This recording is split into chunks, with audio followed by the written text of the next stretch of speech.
Bang Rocky Gerung.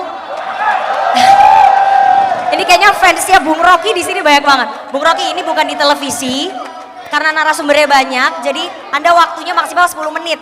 Karena yang lainnya nanti gak kebagian waktunya. Bagaimana Bung Rocky? Bagaimana kemudian pandangan Anda terhadap tadi apa yang disampaikan oleh Gus Muhaimin terkait dengan politik Indonesia saat ini? Mewujudkan idealitas politik untuk 2024, untuk masa mendatang ini seperti apa, Bung Rocky? Oke, biarkan yang bersangkutan duduk dulu.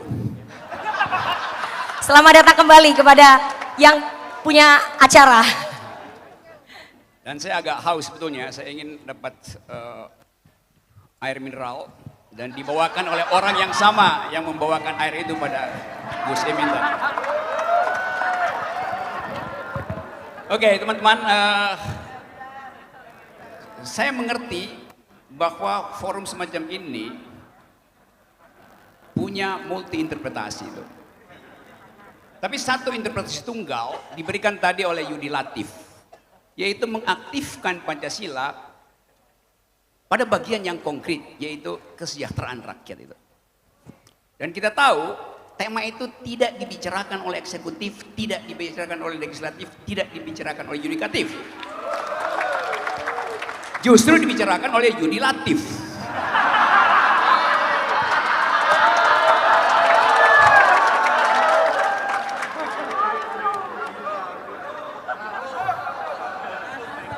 Jadi dia memonopoli seluruh cabang kekuasaan.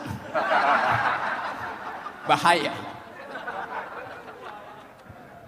Kesimpulan yang saya tunggu tadi adalah kata pendidikan akan diucapkan enggak oleh Gus Imin.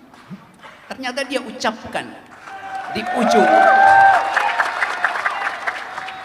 ujung urayanya yang agak membosankan karena panjang. Tapi dia ucapkan itu sebagai kesimpulan bahwa bangsa hanya bisa tumbuh sejahtera, adil kalau generasi barunya itu tumbuh dengan pendidikan yang cukup. Itu dibicarakan sejak zaman Yunani bahwa hanya generasi yang terdidik yang mampu kita harapkan membawa kesejahteraan. Itu besarnya. Dan kalau kita lihat perjalanan bangsa ini, founding person kita terlatih dengan duel argumen. Itu yang menyebabkan kita ingin revisiting our past gitu. Visioning ini istilah hebat betul. Kata visioning itu dia punya dua energi. Energi untuk menggerakkan dan energi untuk memberi harapan itu. Lain kalau kita bilang vision. Visi Indonesia. Artinya ada sesuatu di situ.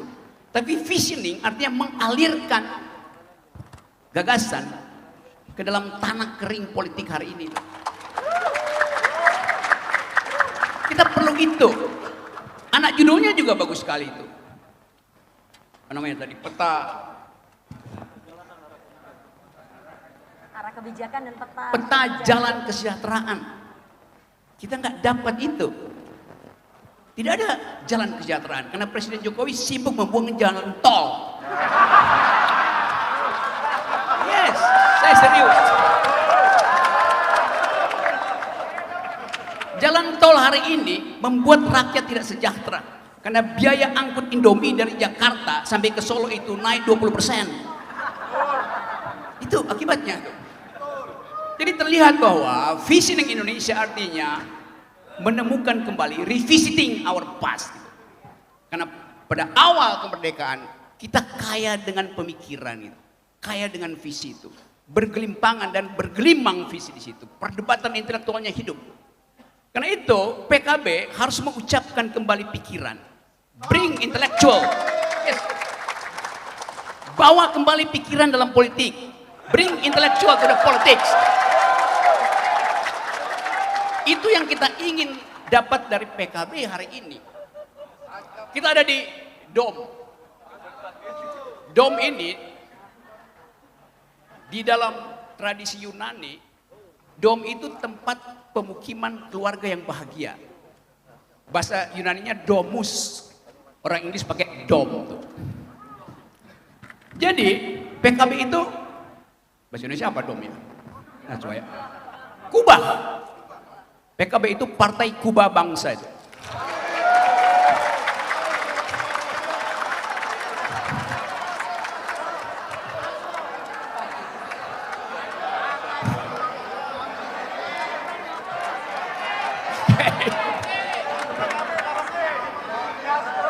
Yang gak usah malu-malu buat kampanye. Saya mau jadi juru bicara intelektual Saudara Muhaimin. Karena ini adalah pertandingan awal untuk jadi presiden. Yang dia ucapkan tadi itu, yang dia berdiri di sini kira-kira 30 menit, itu bukan sambutan. Itu semacam pertanggungjawaban akhir masa jabatan presiden.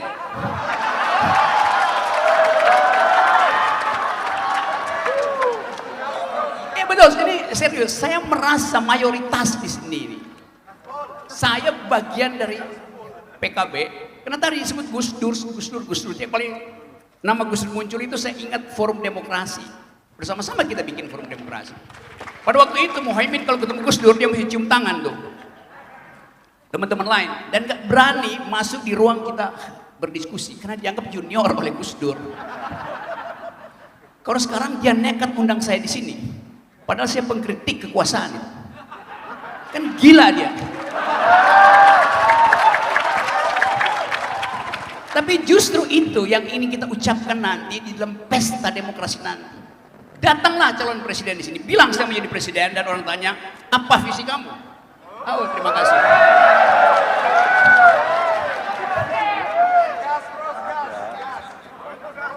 Ya, artinya dia mengerti apa yang saya uraikan. Yaitu masa depan millennials. That's the point. Saya balik pada soal tadi. Kerinduan kita pada politik argumentatif berhenti hari ini. Kita nggak lihat ada seorang yang mau jadi calon presiden dan nulis buku. Menulis buku artinya minta diuji, bukan minta dipromosikan. Jadi dari awal kita ingin ada pertengkaran intelektual dalam politik Indonesia. Saya tahu bahwa PKB itu isinya politisi plus LSM.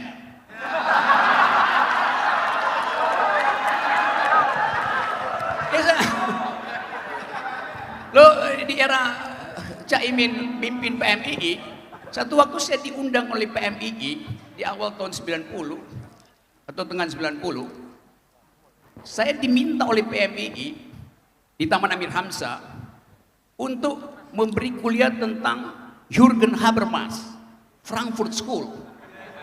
Itu aku bilang, ini serius kalian? Apa mampu otak kalian ngikuti itu? Ternyata provokasi saya untuk mengaktifkan critical thinking itu dibuktikan hari ini. Ada buku yang isinya kritis, Visioning Indonesia. Dan secara disengaja atau tidak sengaja, buku itu artinya dengan kata lain ingin menegasikan apa yang ada hari ini. Karena yang sekarang tidak visioner. Terima kasih.